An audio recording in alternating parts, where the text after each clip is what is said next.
Season 3 of Ninjago Dragon Rising is officially out. It came out while I was sleeping, so when I woke up, I binged the whole part 1, season 3 part 1, and now I'm gonna go through and do the reviews of the episodes. So yes, while doing this review, I kind of know what's gonna happen next, so I'm not gonna say what I think's going to happen, unless it's like just thinking about what might happen in part 2. Anyway, in this episode, there's a lot going on in this episode. I'll start off with the bad of this episode. Personally, to me, some people might enjoy it. The lightning tides, whatever, the little stone creatures, they were kind of annoying throughout this whole episode. Probably the only thing I'll say which is bad about the episode, but like they took up a majority of the episode. The good thing I like is like the switch between Kai and Nia's team versus Lloyd's and Zane's team to find Eren. So I do like that both sides are finding people. Of course, we already know this on the trailer. I like in the first episode we get straight to it that both sides are on the search for Jay and Eren.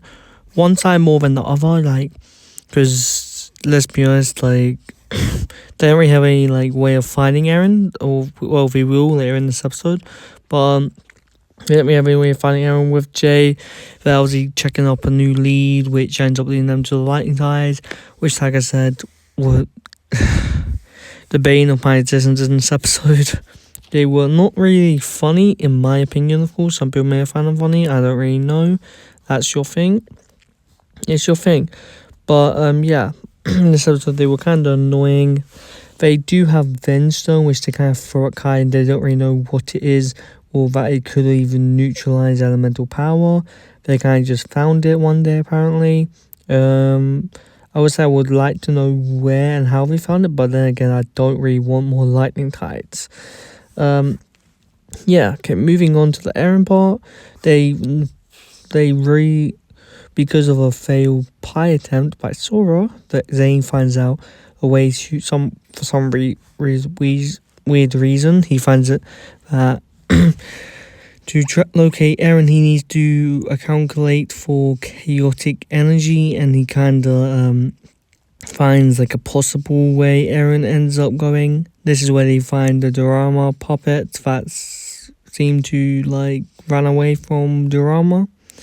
Anyway, he's been powered by the prismatic blade. They end up defeating the prismatic blade, the puppet, and end up Frak, who is actually pretty good in this episode and the season in general. I will talk about that later. He ends up getting the prismatic blade out of it. I personally like enjoy Frak. I don't think he's a bad character, not my favorite, but like not too bad. He ends up getting the prismatic blade, and they obviously don't know what it does. Zane can sense an immense amount of energy from it. Yeah, and the episode kind of ends on Sora. The episode kind of ends on, well, there's two parts of this episode. Of course, Kai and Nia end up breaking free because Nia tells a sub-story about wanting to find Jay, the love of her life. And then the Forbidden Five kind of get like the introduction to the episode, and basically they end up, so Kerr ends up decaying the two drivers of this cart we see in the trailer, and then Rox kind of says let them go because they'll tell more people about the Forbidden Five and about how terrifying they should be or whatever. That's basically where the episode ends, and with a cool scene of the Forbidden Five. I think it's this episode was a cool scene. It might be the episode, but either way, this episode was really good. I would say the only thing that brought it down for me is kind of the lightning tide. You can also see a lot of people trying to want to find Eren. I feel like Lloyd personally wants to find Eren more than Jay. That's just how it sounds like. But either way, yeah, I think it's a good episode. But because of the lightning tides, I'm gonna rate it down to a 7.5 out of 10.